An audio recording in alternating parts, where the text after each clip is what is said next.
నమస్తే welcome to reflection news. ఆలయం ముందు అత్తరు వ్యాపారం పెట్టుకున్న ఓ ముస్లిం వ్యక్తిని ఓ హిందూ పలు ప్రశ్నలు సంధించాడు. మేము అల్లాను గౌరవిస్తాం, మరి మీరు మా శివుడిని గౌరవిస్తారా అని హిందూ వ్యక్తి ప్రశ్న వేయగా సదరు ముస్లిం వ్యక్తి ఎందుకు బలవంతం చేస్తున్నారంటూ తప్పించుకునే ప్రయత్నం చేశారు. అయితే రాజ్యాంగపరంగా మాట్లాడుకుందాం. హిందూ ఆలయం ముందు ఇతర మతాలకు చెందిన వారు అమ్మకాలు చేసుకోవద్దని కోరినా ఆ ముస్లిం వ్యక్తి అక్కడి నుండి కదలలేదు. హిందూ దేవుళ్లను నమ్మేవారు మాత్రమే ఆలయాల ముందు షాపులను పెట్టుకోవాలని, అల్లాను ప్రార్థించే చోట్లకు వెళ్ళి వ్యాపారాలు చేసుకోవాలని సూచించారు. అందరూ ఒక్కటేనని నమ్మినప్పుడే తమ ఆలయం ముందు వ్యాపారాలు చేసుకోవాలని హిందూ వ్యక్తి కోరారు. ఈ వీడియో ప్రస్తుతం సోషల్ మీడియాలో వైరల్ అవుతుంది. మన హిందూ బంధువు అడిగిన ప్రశ్నలు కరెక్ట్ అంటారా? మీ అభిప్రాయాలను కామెంట్ల రూపంలో తెలియజేయాలని కోరుకుంటూ ఉన్నాం. నేను క్వశ్చన్ చెప్తున్నాను, భారతదేశం సెక్యులర్ కంట్రీయే కాదా? నేను ఒక మీరు ఆరాధించే ముస్లిం దేవుడిగా ఏ అల్లా నేను అంటాను, నువ్వు శివాన్ అంటావా? నేను అదే చెప్తున్నాను, నువ్వు శివాన్ నువ్వు అంటావా? చెప్పు, నువ్వు అంటావా అనవా? ఎలా అనకూడదు?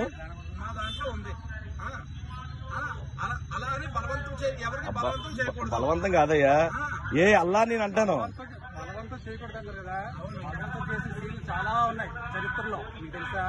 ఆయన తెలియకుండా ఆయనకి అనుభవం తెలుసు ఆయనకి. అలా కాదు ఇంకా ఈయనెందుకని హిందూ చట్టాల ప్రకారం, హిందూ దేవాదాయ చట్టాల ప్రకారం గుడి బంధువులు ఎక్కడ కూడా అన్ని మద్దతు పెట్టకూడదు రూల్ ఉంది కదా, తీసే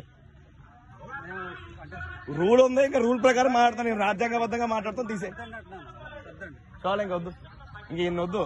రాజ్యాంగబద్ధ రూల్ ఉంది కాబట్టి తీసి బయట పెట్టుకో, తీసే ఇంకా నువ్వు ఇన్నొద్దు తీసే బయట పెట్టుకో. ఈ దరిదాపుల్లో ఎవడ బతకాలో ఆడే బతుకుతాడు.